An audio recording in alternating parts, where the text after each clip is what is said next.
Then Israel came to Egypt. Jacob sojourned in the land of Ham.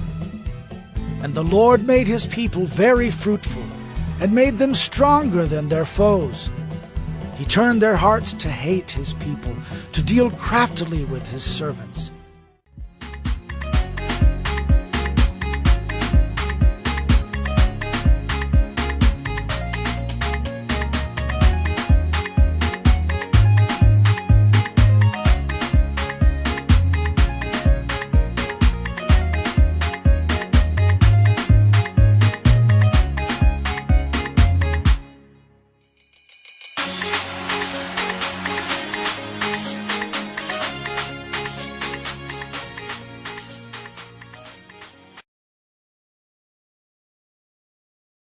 Early African American and Afro-British writers also attempted to correct misconceptions about the continent of Africa.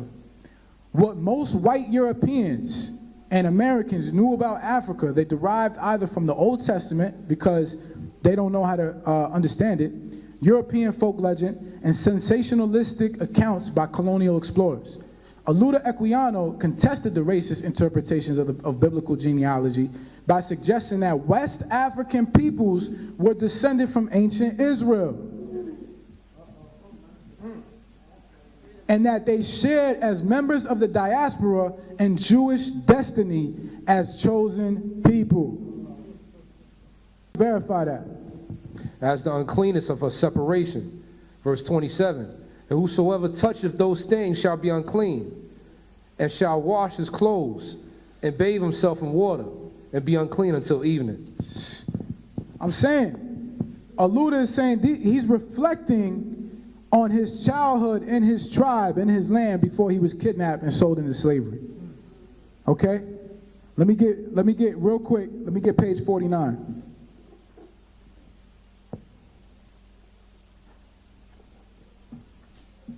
This is page 49 of The Life of Aluda Equiano.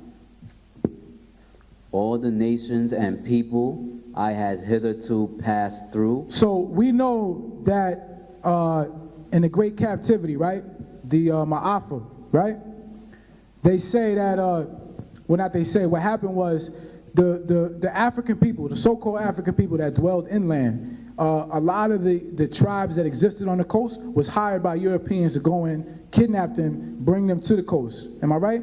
So Aluda, in this part of the book, is reflecting on after he got kidnapped and his journey from the inland to the coast. So the people that kidnapped him is bringing him through all of these different parts of Africa just to get him to the coast. So when you read from the top, when he says the people that he came into contact with through all of these lands, that's what he's talking about. So you can have a context. Read. All the nations and people I had hitherto passed through resembled our own in their manners, customs, and language. So if he was practicing Hebrew customs, and the people he came into contact with was practicing Hebrew customs, then that tell you that they was Hebrews too.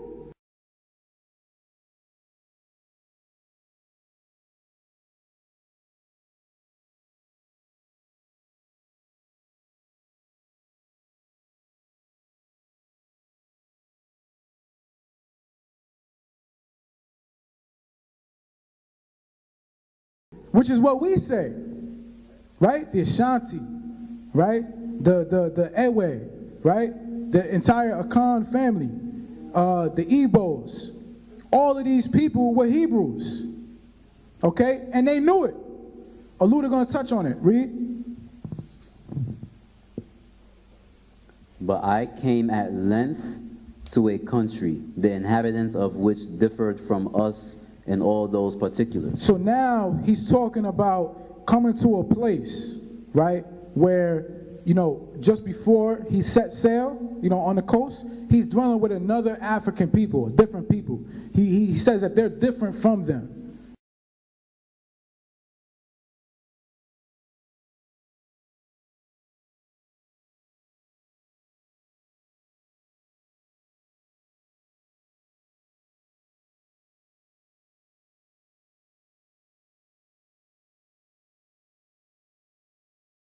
Okay, he was like, this is a place that was unlike whatever I was familiar with. Let's see why they was different. I was very much struck with this difference, especially when I came among a people who did not circumcise. What?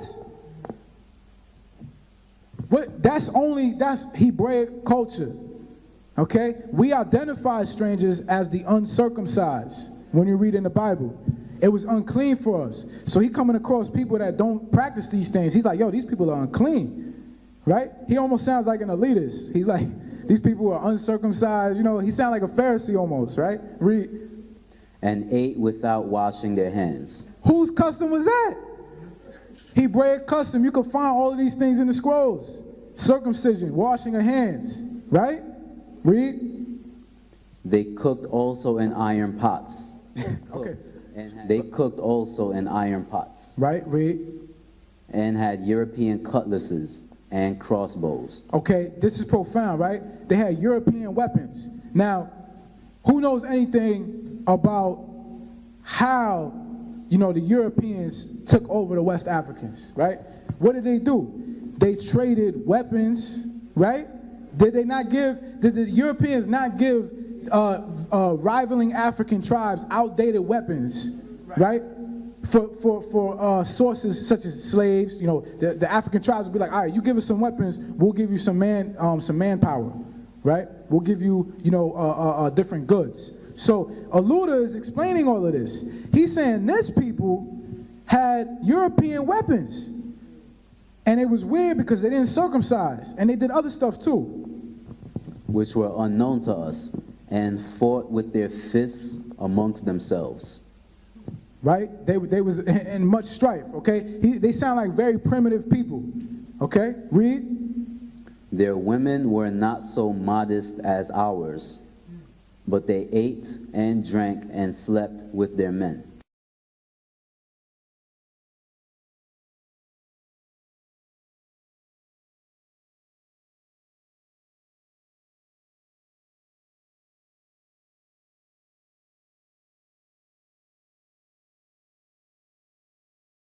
See, now, it was Hebraic culture that we all slept in different quarters, okay? The man slept in the different quarters, the woman had different quarters, especially because when a woman was on her cycle, she needed to be separated. So he's saying, yo, these women, you know, and we follow the ways of the Gentiles right now, because he's saying these women, they did everything with their male counterpart. He's saying these people are unclean.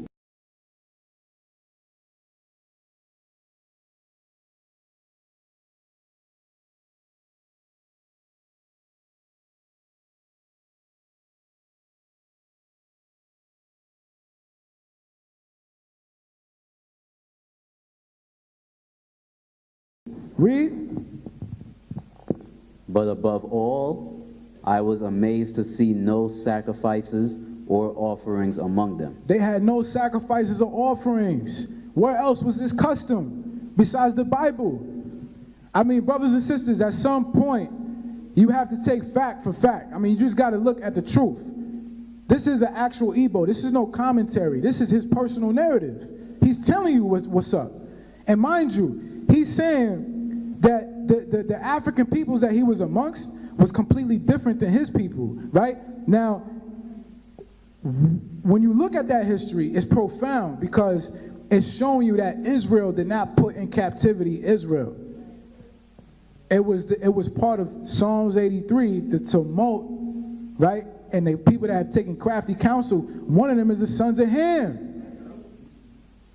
So it was the Hamites that put Israel into captivity, not Israel. Because people say, well, if you come from West Africa, if the Israelites was in West and South Africa, then, you know, didn't they sell each other into slavery? It's like, well, maybe there's a few exceptions, but by and large, no. Because they knew who they were back then. Remember, Africa is very tribal. We the only people now, we claim the whole continent of Africa. How lost is that? Brothers, I'm African. That don't even make no sense.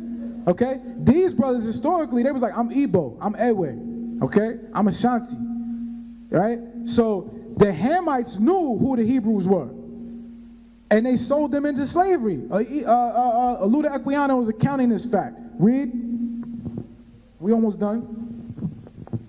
In some of those places, the people ornamented themselves with scars, and likewise filed their teeth very sharp. These are those pictures that you see like on National Geographic. They try to say all Africans look like this with the plates in their mouth and the stuff in their ears and the cuts in their body. You know, those are Hamites.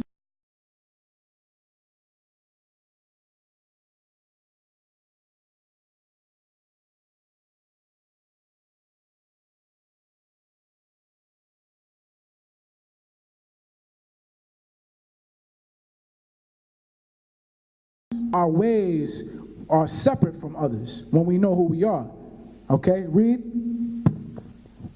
They wanted sometimes to ornament me in the same manner, but I would not suffer them, hoping that I might sometime be among a people who did not thus disfigure themselves, as I thought they did. So he rejected them trying to disfigure him as they did to themselves. Why? Let me get Leviticus 19, chapter 19, verse 28. Let me get that out. I'm gonna show you why he rejected that. It's the book of Leviticus, chapter 19, verse 28.